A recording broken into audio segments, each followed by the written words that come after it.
Well, hello, episode 18. I'm Louise Skeen. I'm a personal trainer with my own studio in my hometown called Personal Fitness for Women, and I'm also the CEO of the Slender Boss program, which has been proven around the world to work for women when it comes to wanting to lose weight. And I'm also the author of the #1 best-selling book, Hot Flush to Hot Body in Just 6 Weeks. Now, today I'm talking about the episode of confidence in women, and why is it that women are so different to men when it comes to confidence in so many areas of our life. Now, it's an interesting topic to talk about because, again, we go through life feeling as though we're confident, but when it comes to different situations and scenarios in life, we don't always suit the bill as to what we should be doing or could be doing to speak up for ourselves and to get what it is that we want. And that could be for a whole lot of reasons. Now, what I'm really referring to, let's go back in the clock and let's go back to our schooling, from primary school right through to higher schools, and looking at just the whole system of schooling. And when it comes to females in the schooling system, and I'm I can only really compare it with Australia because that's where I come from, but in the Australian schooling system, girls thrive big time, and that's because of the rules and the systems and the structures, and we love all that. And what we're noticing now, and I mean, I've got a teenage son that's just finished a year or so ago his higher school certificate and is now in university, and I've been able to look at that and say, well, I don't see the males thriving as much as the females are, and even going to graduations or award nights and things like that.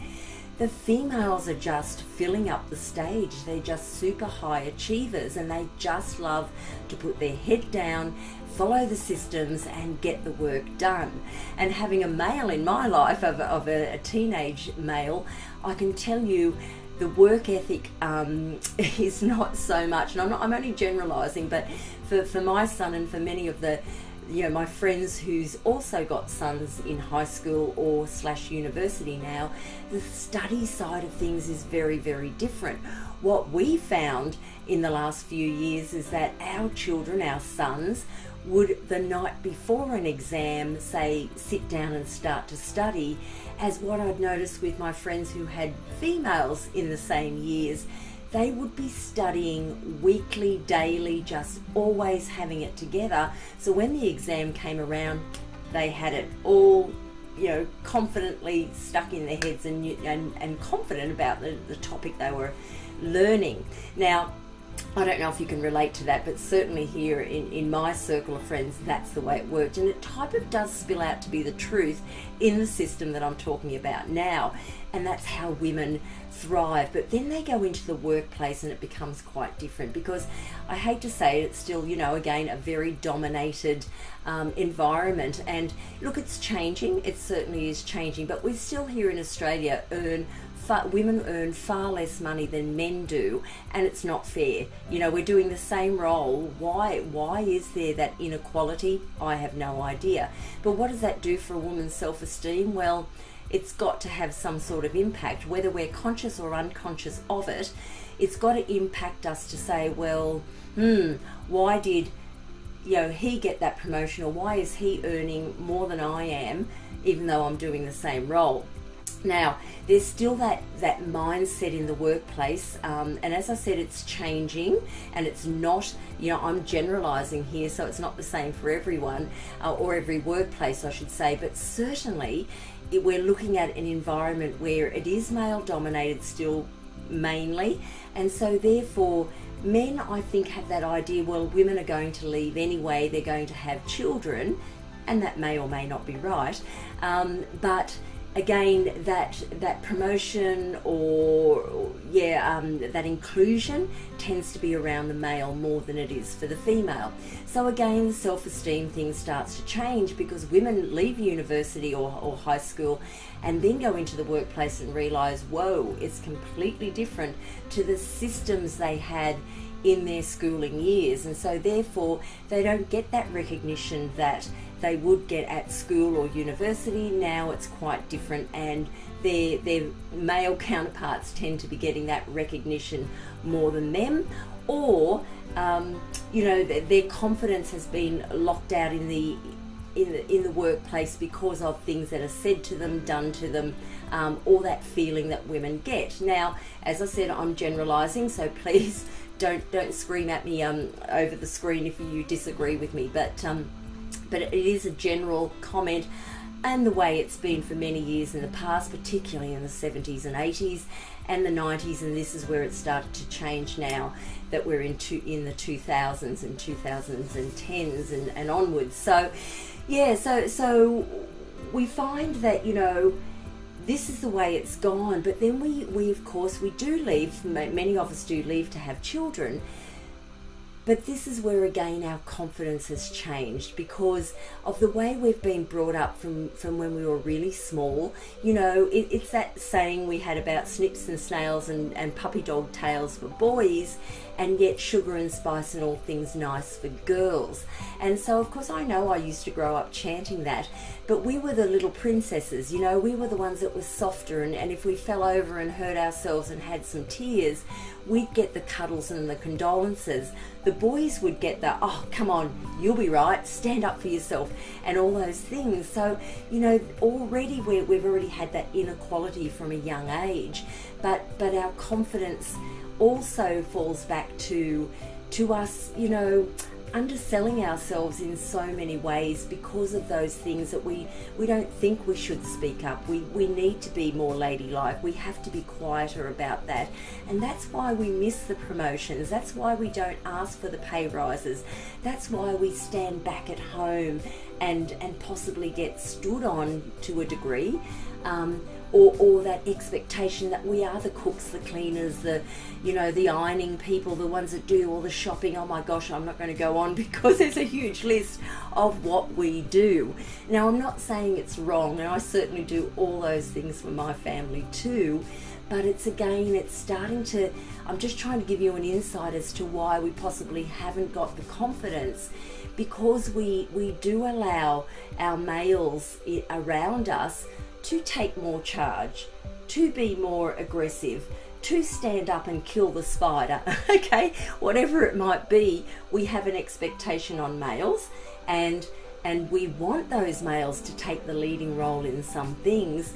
But then again, over the time that's happened, and we've watched our families do it, and we've watched our grandparents do it, then it becomes the norm for us to do it too. So I hope that makes sense to you, because that's basically the generational thing that goes on, and the only thing we can do is change that if we want to change that for our family members that are coming through. And that's not to, you know, pull out the spear and stand there and say, I refuse to do this anymore and you all have to fend for yourselves. It's all, life's about a give and take, and I certainly won't be changing the ironing, the cooking, the cleaning, the washing, the going at the grocery shopping, being the nurse at home and all those certain things. I love doing that for my family, but it's that equality of where I now ask back for my family to give more to the home unit than they did years ago, because again I've now got a son that's 19, and you know, he can do a lot more than when he was 6. So it's time to step up, and it's good education for him to see that his mother isn't doing everything. His father does iron occasionally. My son irons occasionally, you know, and the cooking. My son watches my husband cook 1 or 2 nights a week, because my husband's actually enjoying that side of things as well, because it's a new thing for him. Well, when I say new, it's been going on for over 12 months. But these are the things and the way we can change things at home, by having a discussion with the family and having them realise that it's not very much a one-way street, and nor should it be. And again, if you're a working woman and you're not home all day, and you've got other family members out working, that's more so that equality needs to be there. And you know, that's only something that you can discuss at home as to how that's going to work for you. So when it comes to self-confidence at home, this is where only you can change it, or in your work environment, or where around friends, or whatever it might be. You know, if you get seen to be quieter and reserved and standing back and not making decisions and not wanting to be forward, not wanting to ask, not wanting to advise, not wanting to give opinions, okay, you're always going to be left behind because you are the quieter one. But there's nothing wrong with giving your opinion, your thoughts. Okay, it doesn't have to be aggressive. It's a conversation. It's always about, you know, in order to be able to get a conversation going and to be heard, okay, we first need to listen. There's a reason why we have two ears. It's to listen first. Ask someone else their opinion and listen to their opinion and thank them for their opinion. But then give back your opinion. Give back your advice. Okay, and this is how we interchange. This is how we, together with one unit, 2 units, 3 other people, whatever it might be. And when I'm saying units, people in the workplace, at home, around friends, family members, extended family members, ask their opinions, ask their thoughts, but then in turn make sure that you have the opportunity to give.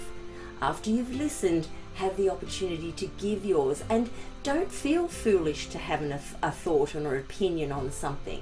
Okay, it may not be right, okay, but then again, the person who's given you theirs may not be right as well. And this is where we stand to have good, relaxed debate and equality. And until we start to do all these things, you know, this is where, you know, again, we'll remain where we are. It's all about standing up and taking a little bit more control with confidence as to who you are, what you deserve, and where you want to go as well. That's what it's all about. So I think it's really achievable to do that. I think it's time to, you know, to keep ourselves obviously healthy and well in all ways of our life through food and exercise and brain health, but confidence and emotion comes into that as well. So when you feel that confidence within yourself, obviously your days are going to be better within yourself. Your little heart's going to skip better as well, because you feel that confidence every day that you wake up and step out, knowing that your environment, the people around you and the people you associate with respect you in equality, and that's what it's all about. So I hope that little chat I've given you today gives you a little bit of insight as to where you might be at and what you might be able to do in order to bring that equality back into your life in whatever area of your life it might be. It comes back to listening. It comes back to having the opportunity to speak as well and be heard, and never be afraid. Never be afraid that what you say might be silly, okay? Laugh at yourself if you have to, but at least express your opinion and your thoughts on things as well. Try not to sit right back, because you'll never go anywhere while you continue to sit back. All right, that's my chat for the day. Please look at my YouTube videos, and I've got plenty of them there on so many issues around women's health, fitness, nutrition, exercise, all those topics, and brain health as well, and confidence, and all those things that we're speaking about. And thank you for joining me yet again today on this vlog podcast, and I'll see you next time. Bye for now. Thanks for watching. I hope you subscribe to my channel and follow me on social media plugged in on your screen right now. Thank you, and stay healthy, stay happy.